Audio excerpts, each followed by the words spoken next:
Big shot ஆன்மீக நேயர்களுக்கு அன்பு வணக்கம். ஏலவார் குழலி உடனாகிய ஏகாம்பரநாத ஈஸ்வரர், அதாவது பஞ்சபூத தலங்களிலே மண் தளமான இந்த காஞ்சிபுர ஏகாம்பரநாதர் திருக்கோயில் இப்ப தற்போது கும்பாபிஷேகம் நடைபெற இருக்கு. இந்த கோயிலுக்கு என்ன பெருமை அப்படின்னா, இந்த கோயிலோடு பெரிய புராணத்தில் வரக்கூடிய 63 நாயன்மார்ல ஒருவரான பூசலார் நாயன்மார் மிக நெருங்கிய தொடர்பு உண்டு. அதாவது திருநின்ற ஊர் அப்படிங்கிற அற்புத தலத்துல அவதரித்தவர் இந்த பூசலார் நாயனார். இந்த பூசலார் நாயனார் ஒரு கோயில் கட்டணும்னு ஆசைப்படுறாரு. நிறைய இடத்துல பொன் பொருள்லாம் கேட்டு பார்க்கறாரு, யாருமே தரலன்றாங்க. கடைசியா தன்னுடைய மனதிற்குள்ளே கோயில் கட்டணும் அப்படின்னு ஒரு முடிவு எடுத்துக்கிறாரு. முடிவு எடுத்த உடனே இவர் மனதிற்குள்ளேயே கால் நடுறாரு, பந்தக்கால், இது எல்லாம் வரிசையா ஒவ்வொன்னா யோசிச்சு மனதுக்குள்ளேயே கோயில் கட்ட ஆரம்பிச்சாரு. இவர் என்னைக்கு கோயிலை கட்டினாரோ அதே நாள்ல காஞ்சிபுரத்தில் இருக்கக்கூடிய ஏகாம்பரநாதர் கோயிலும் கட்ட ஆரம்பிக்கப்படுது. இவர் கட்டி முடித்த உடனேயே அதே நாள்ல அங்கேயும் ஏகாம்பரநாதர் கோயிலை பல்லவ மன்னன் கட்டி முடிச்சிடறாரு. இவர் ஒரு குறிப்பிட்ட நாள்ல குடமுழுக்கான தேதியும்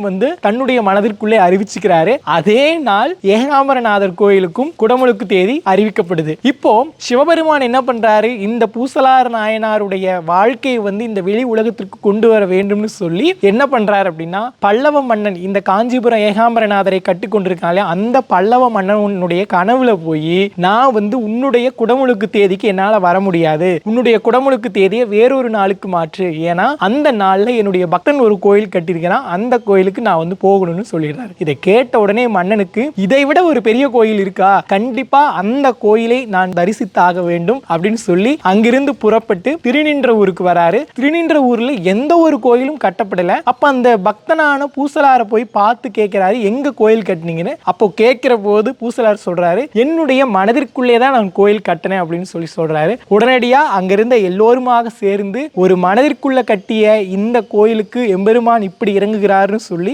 எல்லோரும் சேர்ந்து பூசலாருடைய மனதிற்குள்ளிருந்த கோயிலை வழிபடுவதாக பூசலாரை வழிபடுறாங்க. அதற்கு பிறகு பூசலாரும் சேர்ந்து இந்த காஞ்சிபுர ஏகாம்பரநாதர் கோயிலுடைய குடமுழுக்கு அவரும் பங்கெடுத்துக்கிறார். இப்படியாக மிக நெருங்கிய தொடர்பு கொண்ட பெரிய புராணத்தோடு மிக மிக நெருங்கிய ஒரு திருக்கோயில் தான் இந்த காஞ்சிபுர ஏகாம்பரநாதர் திருக்கோயில். இந்த கோயில்ல ஏலவார் குழலி உடனாகிய ஏகாம்பரநாதர் இருக்காரு. அதாவது ஏகாம்பரநாதர் மண்ணின் வடிவமாக இருப்பதினால், அதாவது உமையம்மையாலே பிடிக்கப்பட்ட மண்ணின் வடிவத்திலே இந்த ஏகாம்பரநாதர் காட்சி கொடுக்கிறாரு. இந்த ஏகாம்பரநாதர் திருக்கோயிலுடைய குடமுழுக்கு பக்தர்கள் எல்லோரும் கலந்து கொண்டு ஏகாம்பரநாதனுடைய தரிசனத்தை பெற்று எல்லா விதமான நன்மைகளை பெறும்படி பிக் ஷாட் ஆன்மீகத்தின் சார்பாக அன்போடு கேட்டுக்கொள்கிறோம். நன்றி, வணக்கம்.